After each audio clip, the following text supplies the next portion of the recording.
Hi, welcome back to Mel's Health. I'm Mel and it's always lovely to have you here. Today I'm following directly on from my previous video on all things COVID. So a few days ago I had my 9-month review with the thrombosis clinic and reported that I'm still seeing no improvement, daily pain and aches in the same places, and I still get tired and fatigued at the same rate. My doctor had said that she was thinking about being the night before and could only think that I possibly had COVID without knowing at some point, and now I'm a long hauler. So last year when COVID was beginning to spread, I had travelled a bit. In December of 2019, I flew back to the UK, went to a few cities, then I flew to Austria for a week, back to the UK from there, and then back to Canada.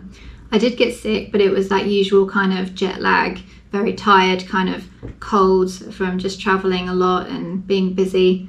But I was also dealing with the worst migraine of my entire life that had started on Christmas Day 2019 and just didn't go away, and actually ended up with me getting a diagnosis of Bell's palsy in the January, but that's a story for another day. Then towards the end of February 2020, I caught another cold, which was just severe. It spread around my place of work so fast and I was wiped out with it. This is when we think that I had COVID, but it was pre any kind of lockdown. Life was still the old kind of normal. So now, the things that I'm reporting and spoke about at my 9-month review are in the bottom left of my lung here. It feels like there's something constantly just sat there tight and uncomfortable. At some point every day, the pain worsens and I get a bit of a jab. Sometimes every now and then I'll kind of do that kind of feeling where it just gets you, and it can come from nowhere. It's a bit like a stitch pain, but from doing nothing. I can just be sat in my chair at my desk like this, and then all of a sudden it will just start. The same goes for pain in the kind of upper area. There's pain that kind of sits around here and kind of under around here, and that fluctuates in severity also. More recently, I've had a bit of a dull ache in my mid back, so it kind of sits around here. It's quite prevalent when I wake up in the morning, but I'm pretty much aware of it throughout the entire day, every day. I generally get tired still from not doing too much. At the minute, I'm trying to go up to the ski hill like once a week and then do like 1 or 2 laps on piste, and then I'm good. You know, that's good enough for me. I start to get tired and then I'll ache for a few days. Last week, we decided to do a bit of a powder run, and the snow was a bit wet and heavy, and it took so long to get down. It took so much energy, and then I couldn't walk properly for about 3 or 4 days. My muscles were aching so bad. I also have a pain around my left knee, like kind of behind it, and it's a bit like a sharp tingling pain that kind of sits at the back of my thigh and then travels down the left kind of part of the front of my leg, and that kind of comes and goes in severity as well, like a bit like joint pain but tingly as well. And then lastly, I was reporting to my doctor about brain fog, because I'm definitely not as sharp as I was, how I used to be, and my memory was always on point. Now I have to say things as I think of them or write them down for later, otherwise they are gone. Now, I know a lot of people are just kind of getting that brain fog kind of symptom just from being in lockdown for so long too, but I think when it's happening to you, you know it's like a different severity of it because you know yourself and how different you used to be. So my doctor said there are so many symptoms post-COVID that people are experiencing that tie into this. It's the best conclusion that she can come to at the moment, but the likelihood of me getting a positive result through a COVID serology test with the antibodies is quite low just to the amount of time that's passed. But you can see here that the symptoms that are being reported as long COVID symptoms are very similar to what I'm experiencing every day. So at my review, based on all those things that I'd reported and the things that were ongoing for me, my doctor decided that I needed more testing and scans. She sent me straight down for blood work. So they did the COVID serology for the antibodies. They did a CBC, which is complete blood count, and it's used to look at overall health and detect a wide range of disorders. They also did a creatinine and bun test, which is for all-round kidney function and health.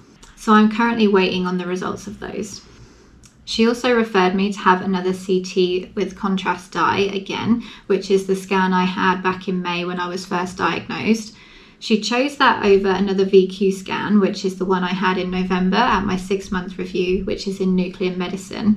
I think because there's ever so slightly less radiation exposure. But I'll go into detail about those two another time. I'm going to make a video about those 2 scans and what they entail. But the wait list at the hospital that I usually visit was quite long, so she's referred me to their sister hospital, hoping that I get in there a bit quicker. So I'll be contacted soon about when I can attend for that scan. So as much as I don't think I'm going to get an answer about whether or not I had COVID in the past, it would definitely clear a lot of stuff up.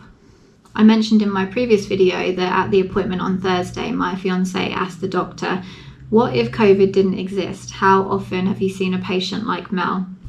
And she said never. She was like, "I've never seen anything like this. The only thing that is similar are those that are recovering from COVID." And that's why she's quite concerned and feels kind of helpless as to what to do with me.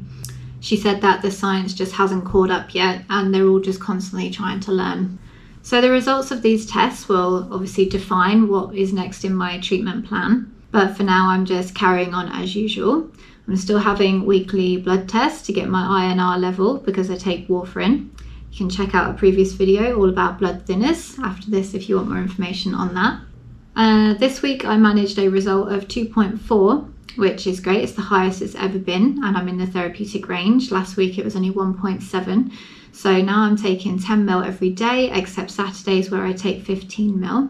And we're going to try and see if my result this week shows that I'm kind of maintaining that therapeutic level or not. I'd love to know how things are going out there for the people watching. Let me know in the comments if you can relate to any of these symptoms and share your experience if you feel okay to do so, because everyone is riding the same storm. No doctors at the minute have an expertise view on how to deal with this. Everybody is learning, and so any information about how you're being treated is going to be valuable to pass on. Thank you for watching, everyone. I hope it was helpful and informative. Please hit the like button if so. I'm quite enjoying bringing information to people in this way, so I'm definitely going to be sticking with it. So please subscribe to my channel for more content and share with anyone you know who is potentially going through anything like me. It really helps in the world of the YouTube algorithms to subscribe and interact with videos through likes or comments, so more people have a chance to come across the information and maybe find some answers and some relatable content amidst all the news reports and medical analysis. So thank you again for watching, and I'll see you soon. Bye.